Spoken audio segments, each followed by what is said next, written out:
How's it going, ladies and gentlemen? It is rare that we get a brand new engine and a brand new platform from a manufacturer in the year of our Lord 2024, but that's exactly what we have here in the form of this Aprilia RS457, the new kid on the block, the spiciest little beginner bike option you can go and buy. And there's a lot to say about this thing, and that's why you're watching our detailed first ride and impression. I'm going to take this thing out on the road, give you guys the ins and outs of this machine, tell you everything you need to know about this particular motorcycle. But the biggest thing you got to know, gotta do it to you. You know it's coming. It's a giveaway bike on yammynoob.co. This one's a little bit different. You only have 3 weeks to get entered and win this motorcycle. Early in October is the very last chance you have to get entered. So by the time you guys are watching this video, it's mid-September. So this is a short one. We're gonna make a bunch of videos with this bike, and then it's gone. So if you want the best chance to win, head over to the website, become a member, get your chances locked and loaded, and you'll get entered to win this Aprilia RS457 by becoming a member. Get your entries on the dashboard, all that good stuff. And guess what? You also get access to the Discord server as well. Let me give you a quick rundown on this machine, what makes it a little bit different than the bikes in this category, and let's go take it out for a spin, shall we? Aprilia hasn't made a small bore sport bike in a really long time. I think the last one they made was the two-stroke RSGP, not the RSGP, that's the MotoGP bike, the RS250. My two-stroke early 2000s knowledge escapes me, but I think that was the last two-stroke small bore Aprilia that was made. But this bike shares more in common with the 660, but it's important to note that the RS457 doesn't really share a lot with the RS660. This is a brand new bike, brand new platform with a new frame, different engine design, and quite a few different features as well. This motorcycle was also produced in India. Yes, this is an Indian-produced motorcycle by the Piaggio Group. So this bike was designed in Italy, but then produced in India, which is pretty cool. I, right? Italy, Italia, you know, all that connection right there. So this is a 457cc parallel to an engine with a 270-degree crank, making about 47 horsepower and 32 foot-pounds of torque. So it's got the same grumbly, characterful nature that the 660 has, but doesn't really share a lot of parts. It doesn't rev as high, it's not as spicy, it's not as interesting, but it is still a nice parallel twin mill from Aprilia. So it's pretty good, and we'll see on the road just how good it is. This is arguably the most important thing. You guys see this right here? This is an aluminum twin spar frame on an entry-level motorcycle. If you get nothing else from this video, just know that the main reason this bike is so freaking good is this right here. It's the reason it has big bike presence. It's the reason it has so much lateral rigidity. And the bike is just simply fantastic side to side. Again, I got a lot to say about it. I want to bury the lead too much here. But that frame right there is really what makes this package so competitive. It weighs a little over 380 pounds, ready to ride, so I would have liked it to be a little bit lighter, but Aprilia was highly, highly limited by the fact that it had to comply to A2 license requirements. This is as powerful of an A2 bike that you can get. Radial mounted bi-bree brake up here, single disc. They actually did not do 2 discs because it was going to be too much rotational forces, according to the designers, and actually didn't provide much more stopping power. I think the swing arm looks really nice on this machine, bolted on here. The subframe is to the actual frame. That's a nice touch as well. And folks, this motorcycle, I think it just nails it. This color is called Prismatic Dark, and one of our users on Discord called it Oil Spill Dark, which I kind of agree. You guys see how it kind of color morphs like a chameleon as you walk around it? Pretty sweet. All right, swinging a leg and flicking it on. You guys will notice a beautiful TFT display, same size as the 660, so that looks really upmarket. Triple tree, beautifully cut out, looks super sporty. Let's go ahead and fire it up, shall we? Take a listen here. It sounds just like a 660, which is the biggest compliment you can give this machine. Bike is already warm. Let's go ahead and give her a quick little rev. It has a really nice induction sound, and that makes it really so much different than the other bikes in this category. And honestly, this RS457 is the beginner bike that everyone's been clamoring for somebody to build. And here we have it, finally in the flesh. Seat height is pretty approachable. I'm about 5'11" with a 32-inch inseam. You guys will notice I have a pretty pronounced bend in both my legs. I can very comfortably flat foot this machine. The preload sag is set to my weight. We're right within spec. And the reach of the bars, you know, you'll notice they come up off the triples here. They're integrated into the clamp. They're a little bit rised up, kind of like the RS457. And it's honestly it's a comfortable spot to sit. It's not too sporty. The foot pegs are a little bit high, you know, but it is a nice sport bike. You got nice cutouts in the gas tank here. And yeah, I think that's about all I need to say about it because I really want to go ride it. So let's do it. Oh, peeling away with the RS457. And already, immediately when you leave it, you know, out of first gear, you notice it is not your average everyday beginner bike. Oh, this is nice, man. This is such a primo experience for a beginner rider. To the point where I don't really even know why we should qualify this as a beginner bike. Like, yes, it's designed for A2 markets, which is designed for people who maybe don't know how to ride as well, maybe not as experienced, but this bike really offers the most comprehensive small bore package that I've ever seen in a little beginner bike.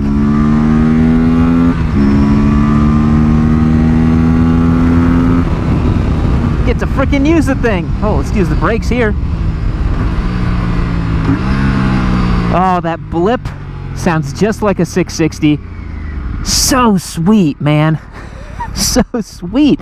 There's so many good things to say about this bike.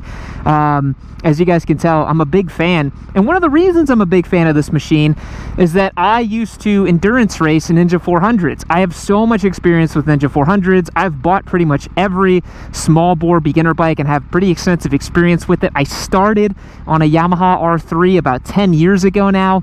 And so I just have a big affinity for the entry-level sport class. I just think it's a great thing. We need more bikes like this. And holy crap, this thing is a spaceship compared to the old R3s and Ninja 300s. We've made so many strides, and we're definitely going to get a launch off this red light, so I got a little focus up here.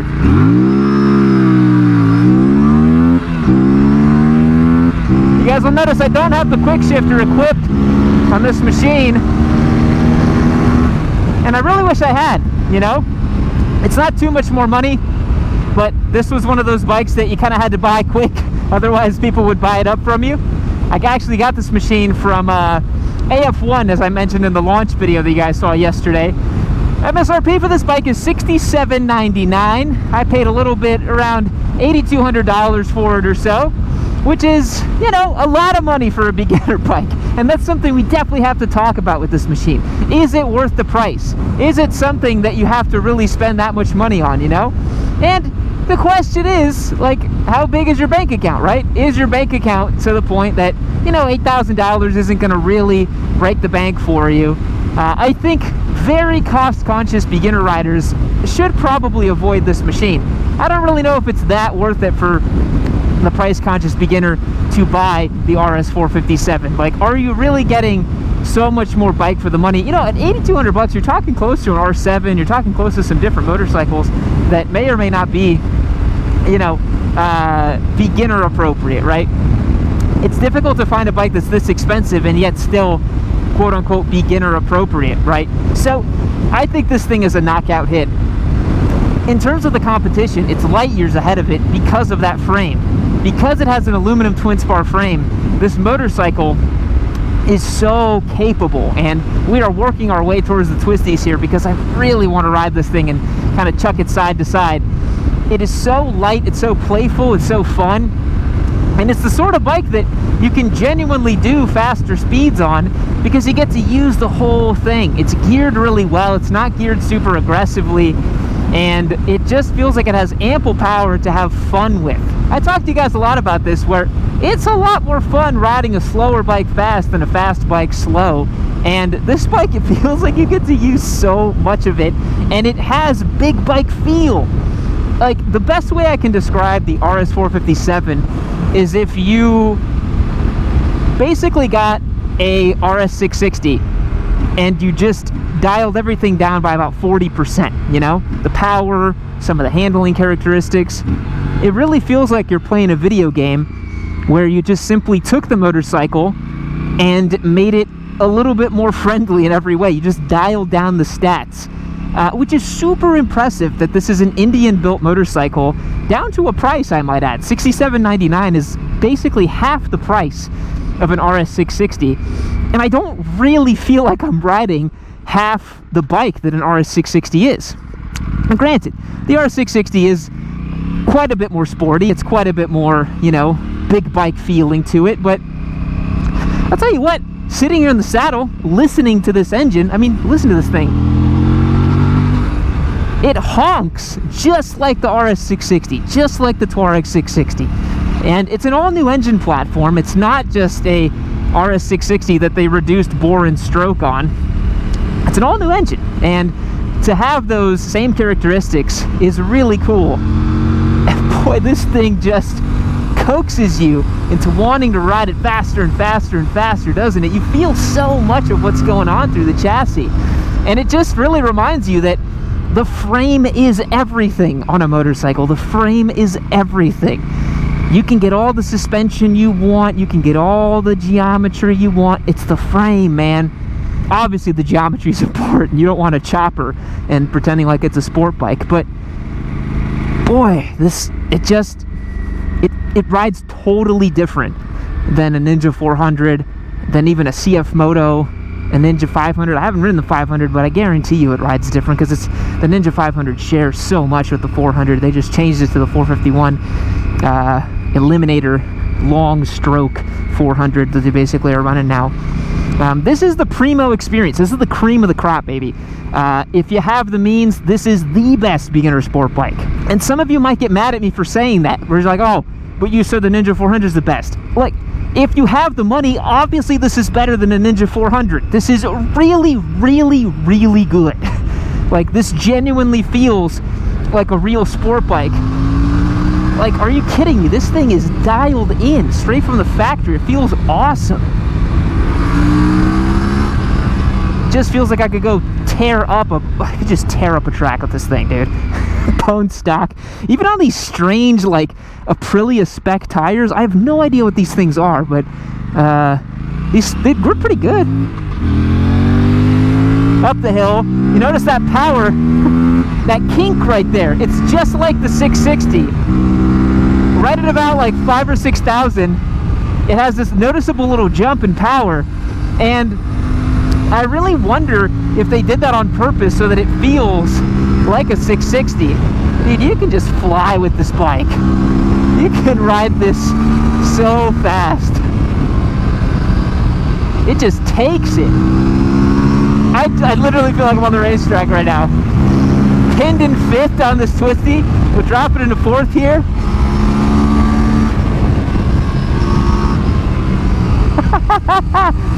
What a fun little rocket, man.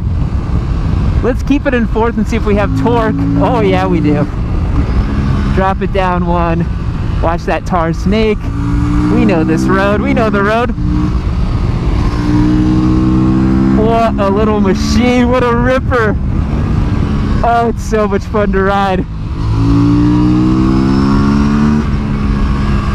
Oh, it's so much fun to ride. Oh, dude, this is what sport bikes are supposed to be. This is it. Oh, they got it so right. They nailed it. They freaking nailed it, dude. And for the smile I have on my face right now, I think $8,200 out the door is fair. You're not going to beat your buddies on the highway roll races. And if power is not that important to you, the dollar per smiles here is supremely high. Supremely high. It punches way above its category in terms of the fun factor and the feeling. Ooh, it's a good motorcycle. Really good bike. All I want to do with this machine is just cane and carve. I want to take it to track day. Like, I've seldom ridden a bike that is so playful. It reminds me of, you know, when they first launched the Subaru BRZ and Toyota FRS, there was like this revelation in the car market because people were like, wow, accessible fun, and you know, the bones of the car were so good. It's exactly like this with this thing. It's the same thing. The bones are so good here. This has proper big bike, super bike, sport bike bones, built by a company that really understands them, man, you get a pipe on this thing and low down, it sounds like a big bike, dude. It sounds just like an RS660, which has the same like big bike flavor and charm that a big V-twin sport bike, or you know, even a V4 has. I mean, yeah, obviously the V4 sounds wicked, but dude, for $6,700, $8,200 out the door, whatever, so good, so freaking good. Yeah, it's just got everything going for it. Has such a noticeable pop in the rev range. You really feel it. Now, speaking of that, the motorcycle does have 3 levels of traction control, and I believe you can turn ABS off at the rear, which is pretty cool. So this bike has a couple tricks up its sleeve in terms of the electronics department. This is a full ride-by-wire system. You guys will notice there is no cable throttle here, and I'm a big fan of cable throttles. I think that they work beautifully. It's a known quantity, but when you start introducing electronic controls, you obviously need a computer-controlled throttle to shut power at the rear wheel in case you start spinning too much, or you know, doing some silly stuff with your bike. And for a while, sort of in the mid-2010s, early 2010s, electronically controlled throttles were okay at best. The better ones was the Yamaha R6 that had a chip controlled throttle. It was one of the first ones to do it as well, but it was one of the better systems, and they've all gotten pretty good to the point now where a beginner bike, ostensibly, again, I don't like using the term with this thing because it's so good. This bike has a computer controlled throttle, and it feels nice. It feels natural. I don't feel snatchiness from on-off throttle, which is the most important part when you're riding a motorcycle. You know, when you trail it into a corner and you're off gas, and then you get on gas to pick the bike back up, that's where you really want predictability and nice fueling to just stand it back up like that. It just feels really sharp, really dialed in. And what's cool is if you ride this bike like the proper little sport bike it is, and you're, you know, above 5,000 RPM or so, you have such a nice responsive hit of torque, because Aprilia designed this motor to have most of its torque down low. Now, I'm not sure how much of that I believe, because it feels like you get quite a bit more surge of torque, sort of about 4,000 RPM. But, you know, that could just be the horsepower starting to finally come into play. The old 52-52 equation, right, folks? Slow speed is really nice on this machine too. Oh, dude, it's really good. It's a really good little bike. Really solid little machine. I mean, I sit here and I see the frame, I see the triple, I see the cockpit. I don't feel like I'm on some dinky little sport bike. I don't feel like I'm on some dinky little beginner bike. I really don't.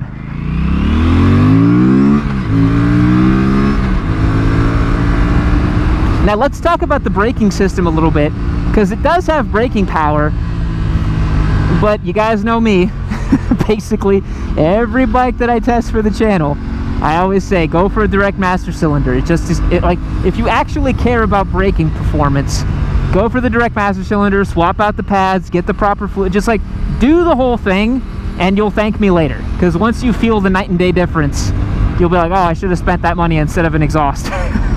Like, I would much rather spend on a master cylinder than a exhaust system, 100%, 100%. So the pads leave a little bit to be desired, because you have pretty good initial stopping power. Like, you get that pump on the lever, but then once you really pull, it's kind of like, you don't really get a lot happening with it, you know? So it can be a little cumbersome. It's got a nice spread of torque. I'm in 4th gear, and it's working really well.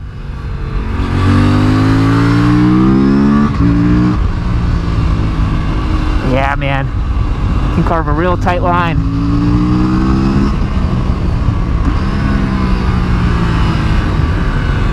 Look at that, just carries it in. You don't need to add too much lead. Look at this. You can embarrass so many big bikes with this bike on the Twisties, man. You really could.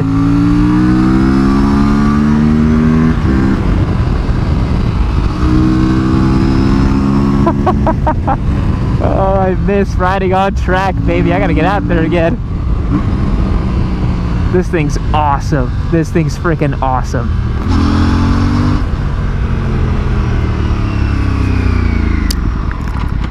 Alright, let's get the timed 0 to 60.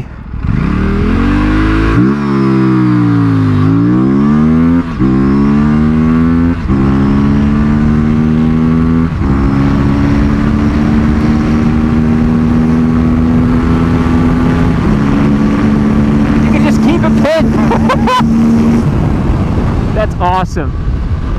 You just keep it pinned in 5th gear, just enjoy it. Now I will say, the front suspension, it only has preload adjustability, and while it is relatively compliant, relatively stiff, you know, it doesn't wallow, it doesn't do weird stuff, it's dialed in pretty well. It's a teensy bit bouncy on the rebound. It feels like it absorbs bumps well, but then it comes back kind of fast. I wish there was a way to dial that out, but the first thing you got to do on any of these budget bikes is to fix suspension. The Ninja 400, for example, is really quite tricky as a brand new motorcycle right out of the box. But this bike, I would also fix front suspension a little bit. And if I'm at it, I'd add a new rear shock as well too. You can find quite a bit of time on track just by doing that alone. Now, given that this motorcycle has an electronically controlled throttle, it is curious that Aprilia didn't do cruise control on it. Now, okay, maybe that's asking a little bit much for the beginner bike to have cruise control, but you know, if I have electronic throttle, and I know that your Touareg 660 has cruise control, and I think the RS660 has cruise control as well, I don't know why they didn't just, I think it goes right there, the little cruise control module pod thing. So maybe a bit of a missed hit. It's not really, you know, designed for any kind of touring or anything like that. I wouldn't take this motorcycle much more than about 150 miles at a time, which is quite nice that you have a gas gauge down here and with the expected range as well. Really nice and easy to read. And, you know, this look out of the dash I actually really enjoy. I can see my RPM very clearly above my speed, and I got my range, and I got temp. I don't really need much else. Tiny little readout for the clock right there. But it looks pretty good, you know.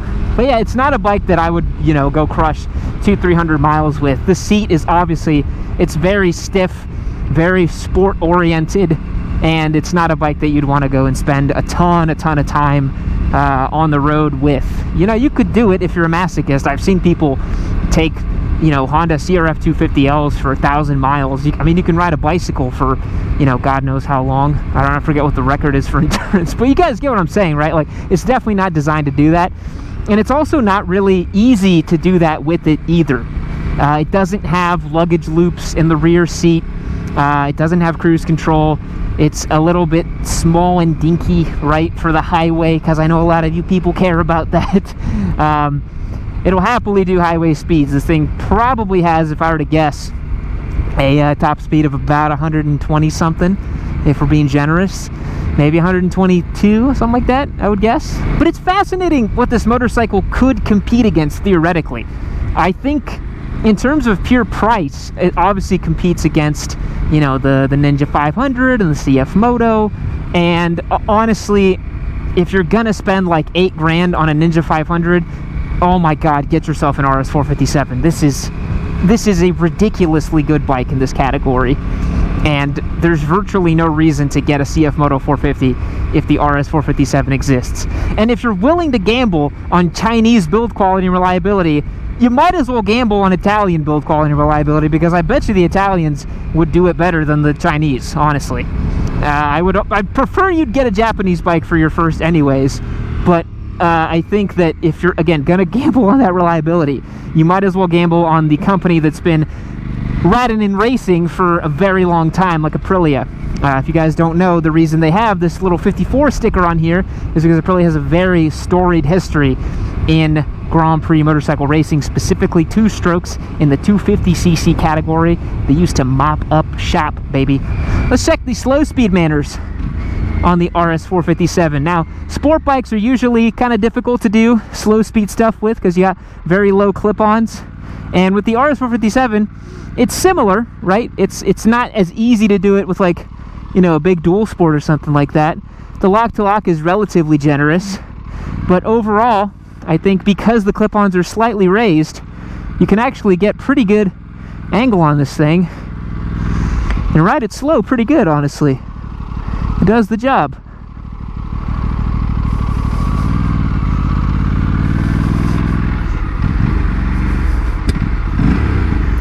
I just think it's so great that this motorcycle sounds the way it does. 270-degree crank.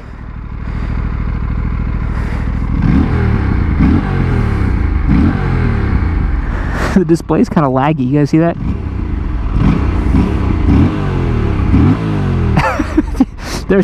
It's like dropping frames. That's quite funny. One last note about the RS457 before I wrap up this video and give you my thoughts. Gearbox is pretty good. You can find neutral pretty easily. You guys see that? First gear, back into neutral, first gear, back into neutral. Really no issues. Aprilias are usually a little finicky with their gearboxes, particularly the V4 platforms. I've never really liked that gearbox too much, but I guess it just took the Indian division of Piaggio to do it right to them. Man, this little bike is awesome, dude. This little bike is so sweet. It looks cool. It sounds cool. It goes really well. Have we reached the peak, boys? Is this the mountaintop for beginner bikes? Did we finally get here? I used to think the RC390 was kind of the peak, but I like this thing more. I like this thing more than just about any beginner bike out there, because it doesn't even feel like it's so. It's not even worth it to call it a beginner bike, because it's like it's not. You know, it's genuinely not even really a beginner bike. It's just so good. It's just a great motorcycle that is a ton of fun to ride.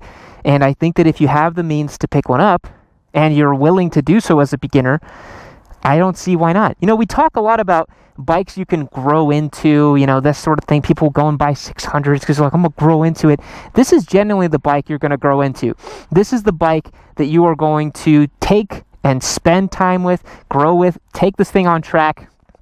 You can humiliate big bikes with this on track and on road. This bike is vastly capable, vastly. You can do all kinds of things with this machine. Really, really enjoy this bike. I think for the beginner category, I gotta say it's like a 9.5 out of 10. There's very little things I would change with it, very little that's wrong with it. It works supremely well. And again, for half the price of a 660, it's at least 70 to 75% the same bike experience. You get the 270-degree crank throttle feel. You get the same kinked power band. You get beautiful side-to-side handling. This thing holds a line like a sport bike. You flick it over, it sets. It just holds it. You're not bouncing. You're not wallowing. You cranked over. You're there on line. It is super fun to ride. And honestly, this is the type of bike that when I take onto the Twisties, I'm like, I'm gonna either crash or get into trouble with this thing, because you just want to ride it like an absolute idiot. So, guys, my highest praise to Aprilia and to the RS457. A really, really spectacular motorcycle. But again, if you want to win this thing, if you want an RS457, I'm giving this one away. I bought it. I'm giving it away. Go to yamanoob.co. Make sure you get entered to win, because this is a giveaway bike. We're only going to have it for 3 weeks. So you guys are going to see RS457 content for like 3 weeks, and then that's it. It's gone. So make sure you get your chances locked and loaded. Don't miss out on winning this machine. We'll catch you guys in the next one. See you later. Well, you made it to the end of the video. And this RS457, what's that? It wants me to tell you to keep watching Yami Noob. Click that video right over here and keep gathering all the motorcycle knowledge that you need to become the best rider you can possibly be. But it also wants me to tell you to go to yamanoob.co and get signed up to win this amazing motorcycle. So do that and keep watching the show.